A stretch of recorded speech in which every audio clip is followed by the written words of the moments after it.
សម្រាប់បងប្អូនដែលប្រើប្រាស់ Windows ឬក៏បងប្អូនប្រើប្រាស់ MacBook ដំបូងណាហើយអត់ទាន់សូវចេះប្រើប្រាស់អានេះគឺជាវីដេអូដែលខ្ញុំចែកម្លែកទៅកាន់បងប្អូនទាំងគ្នាអញ្ចឹងនៅពេលបងប្អូនធ្វើការបើកកុំព្យូទ័រដំបូងជាទូទៅគឺវាតែងតែជាប់ password អញ្ចឹងណាអញ្ចឹងបើសិនជាក្នុងករណីបងប្អូនទាំងគ្នាចង់ដោះ password ចេញឧទាហរណ៍ថាក្នុងករណីបងប្អូនដាក់ password ហើយចង់ដោះវាចោលវិញអានេះគឺជាដំណោះស្រាយសម្រាប់បងប្អូនទាំងគ្នានៅលើ Windows អញ្ចឹងសម្រាប់កុំព្យូទ័រខ្ញុំគឺអត់មានទេអត់មាន password ទេបើសិនជាបងប្អូនចង់ដាក់គឺបានក៏ដូចជាកន្លែងដោះហើយនឹងដាក់ហ្នឹងតែមួយទេអញ្ចឹងដើម្បីអាចដាក់បានបងប្អូនចូលមកកាន់ Windows មកហើយបងប្អូនទាំងនេះត្រូវជ្រើសរើសយក setting អញ្ចឹងបងប្អូនចុចទៅលើ setting បន្តមកទៀតអ្វីដែលបងប្អូនត្រូវធ្វើគឺបងប្អូនត្រូវស្វែងរកមុខងារមួយដែលគេឲ្យឈ្មោះថាបាទ account អញ្ចឹងបងប្អូនចុចទៅលើពាក្យ account មកអញ្ចឹងត្រង់ចំណុចនេះគឺបងប្អូនទាំងនេះអូសទៅក្រោមបន្តិចបងប្អូននឹងឃើញពាក្យថា sign in option អញ្ចឹងកន្លែងនេះគឺវាអត់ដាក់ថា change password ឬក៏ password ទេបងប្អូនចុចលើហ្នឹងមកបន្តមកទៀតគឺបងប្អូននឹងឃើញហើយវាមានច្រើនជម្រើសមែនតើបើសិនជាកុំព្យូទ័ររបស់បងប្អូនទាំងគ្នា support ជាមួយនឹង fake ID បងប្អូនយកឲ្យលើទៅតែបងប្អូនមាន scam ម្រាមដៃបែបនេះបាទដូចកុំព្យូទ័រនេះគឺបងប្អូនយក scam ម្រាមដៃមកឥឡូវខ្ញុំឧទាហរណ៍បាទខ្ញុំចុចលើហ្នឹងមកបើសិនជាវាមានគឺវាអាចធ្វើការ set up បានហើយក៏ប៉ុន្តែបើវាអត់ដើរនឹងរឿងផ្សេងហើយក៏មានផ្សេងទៀតមានដូចជា pin នេះគឺសម្រាប់យើងដាក់លេខកូដមានន័យថាយើងដាក់លេខ1លេខ2លេខ3អញ្ចឹងទៅហើយបន្តមកទៀតគឺវាមានជាមួយនឹង password អានេះគឺ password បងប្អូនអាចដាក់អក្សរក៏បានដាក់ password ក៏បានដាក់លេខក៏បានដែរមានន័យថាយើងអាចដាក់ទាំងលេខដាក់ទាំងគេហៅថាសញ្ញាធំដូចជាត្រង់ជ្រូកដូចជាដុល្លារឬក៏ភាគរយអីចឹងទៅហើយមួយវិញទៀតគឺយើងអាចដាក់ជាលក្ខណៈ picture អញ្ចឹងបងប្អូនអាចដាក់ password picture បានដូចគ្នាអញ្ចឹងអានេះគឺជាអ្វីដែលបងប្អូនទាំងគ្នាគួរដឹងតើតើជាមួយនឹងការ set password ឬក៏ដោះវិញបើសិនជាក្នុងករណីបងប្អូនដាក់ password ហើយឧទាហរណ៍ណាអញ្ចឹងបងប្អូនគ្រាន់តែចុចនៅលើ password នេះវាចេញពី add មកអញ្ចឹងបងប្អូន add វាទៅបាទហើយបងប្អូនទាំងគ្នានឹងទទួលបាន3ប្រអប់ទី1គឺ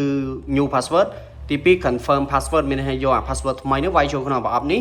ហើយមួយទៀតគឺតើតើជាមួយនឹង password hiddenអាហ្នឹងគឺសម្រាប់បងប្អូន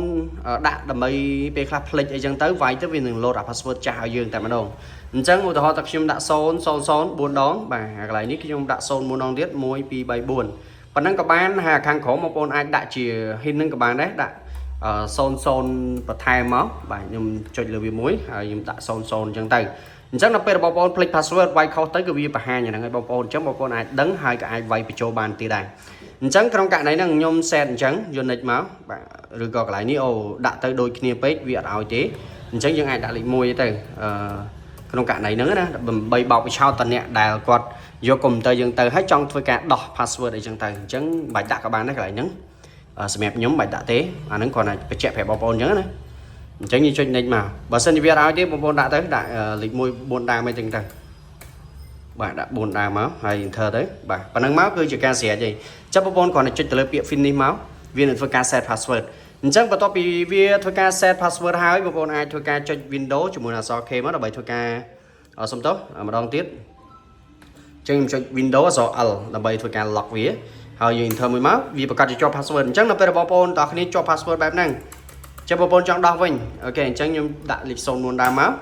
បន្ទាប់មកយើងចង់ដោះវិញយើងចូលទៅ setting ដដែលដូចខ្ញុំបញ្ជាក់មិញអញ្ចឹងគឺកន្លែងដោះហើយកន្លែងដាក់តែមួយទេបងប្អូនចូលទៅកាន់ setting ហើយបងប្អូនត្រូវស្វែងរកពាក្យថា account អញ្ចឹងបងប្អូនរុញទៅក្រោមបន្តិចទៅបងប្អូននឹងឃើញពាក្យថា account នេះបាទ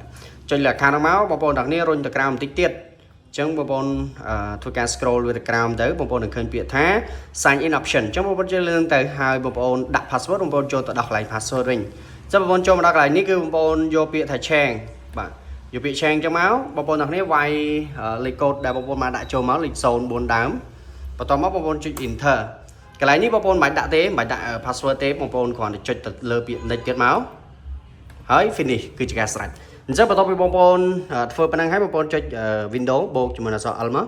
វានឹង lock screen បែបនេះបងប្អូនគ្រាន់តែចុច enter មកជោគជ័យតែម្ដងអញ្ចឹងវីដេអូនេះគឺមានប៉ុណ្្នឹងទេអរគុណសម្រាប់ការតាមទស្សនាហើយសម្រាប់ Windows សម្រាប់ Mac ខ្ញុំនឹងបង្ហាញបងប្អូននៅវីដេអូក្រោយអរគុណម្ដងទៀតបាទ